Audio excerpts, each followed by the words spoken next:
Welcome back. In this week's video, I wanted to touch upon the idea of inspiration. In the artistic world, there's a very fine line between being inspired by something and trying to recreate sort of aura and energy behind it, than just going ahead and trying to imitate it in the exact same style. I think the healthiest way to go about this is to identify and really break down the imagery, whether it be video or photo, elements that really draw your attention and inspire you or kind of bring in a sort of feeling inside of you that really excites you. For me, when I come across an image or a video that I really am drawn to, I like to take out elements of, let's say for the photo, maybe it's the posing that I'm really interested in, it's the lighting, the direction of the lighting, the sort of environment, why there's a certain mood to the photo. And then in videos, there are certain cuts, certain angles that are very unique, creative. And other things I look for are timing of cuts, sort of the music flow, the various sound effects, things that I can learn from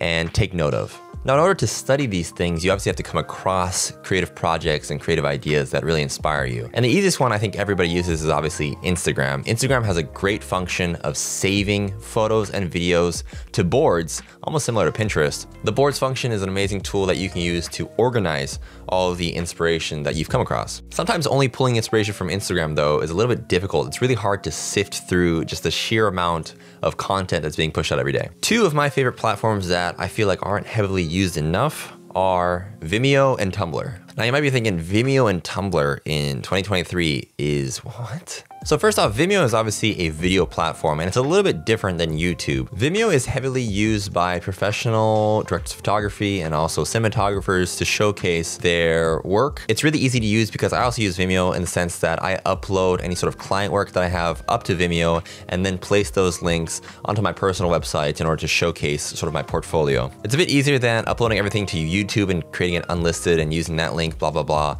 It just has a lot more ease of use in terms of showcasing sort of work that also has, let's say, copyrighted music. Oftentimes work will be attributed to a brand. So let's say that I've shot something for Adidas.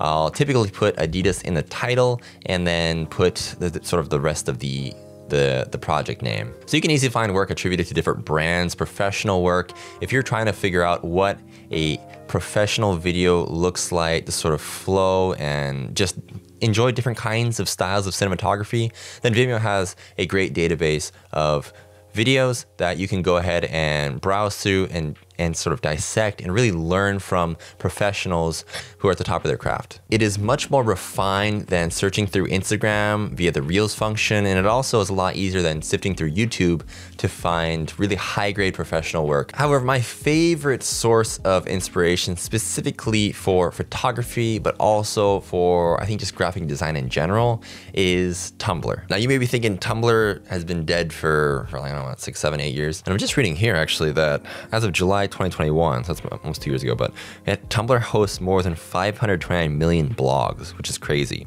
Now, if you don't know what Tumblr is, Tumblr used to be a very, or I guess it is still, because I still use it, but Tumblr was a very prominent sort of almost like Pinterest-like mood board where you could create your own page and repost things and kind of curate your own sort of feed. In essence, it's kind of like Instagram, but it kind of just died out. I don't know why, but the navigation on it was really difficult. Now I use Tumblr in kind of a different way. I don't like to go through blogs or pages sort of the traditional way where you open it up and you scroll down whatever layout that user has defined. What I like to do is I like to find Tumblr pages, or first of all, I'll find like a piece of content that I like, maybe a photograph, maybe a logo or a design or something.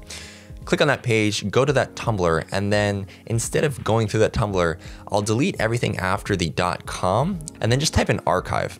Once you've pressed enter, this essentially sends you to a thumbnail style sort of just backlog of all the posts that blog has ever reposted or posted. Now, I found this technique to be a much easier way to go through hundreds of images really quickly. And once you find something that piques your interest, you can easily click on it and then find that image in a larger format. And also, once you've gotten to that image, the next step is, after I've perhaps saved this image or sort of filed it so that I can dissect it later, I'll go into the notes. And once you click the notes, you can see every other Tumblr page that has liked or reblogged this specific piece of content. This is a great way to find other like-minded blogs or boards that have reposted this content, and they may or may not have also reposted very similar content. This I found is a really easy way to find hundreds of images and designs or just like pieces of art that people have curated over the past, I think Tumblr's been open since like 2000 open. Tumblr's been online since 2007. So essentially there's a 16-year backlog of people's essentially mood boards. Now, I don't know how popular this method is. I do it very often. It's sort of the only way I like to consume content on Tumblr, because I find that whatever sort of theme that someone has put onto their page is really difficult and tedious to scroll through all these large format images, and oftentimes they're just like really weirdly curated. By doing the archive method, you essentially skip all that and you go straight to the thumbnail style archive of the page, and you can come across hundreds of whatever they posted throughout the years.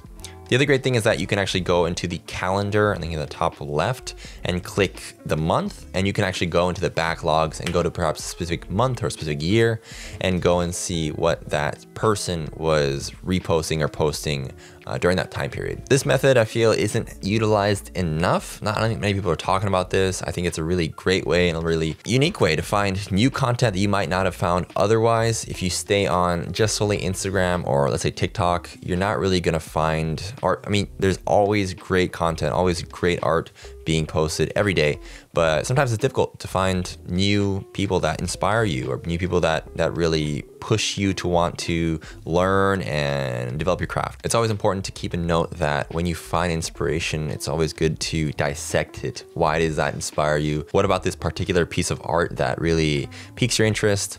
And then take elements and try to incorporate those elements into your own work. And that is really, I think, the healthiest way to draw inspiration from wonderful artists, wonderful people who have spent years honing their craft, and hopefully this will help you also develop your craft and kind of push you to really want to develop your own style and just evolve, right? So yeah, just want to make that quick video. If you have any questions on either of those platforms or anything else in general, please leave them in the comments below. Stay tuned. I'll see you guys in the next one.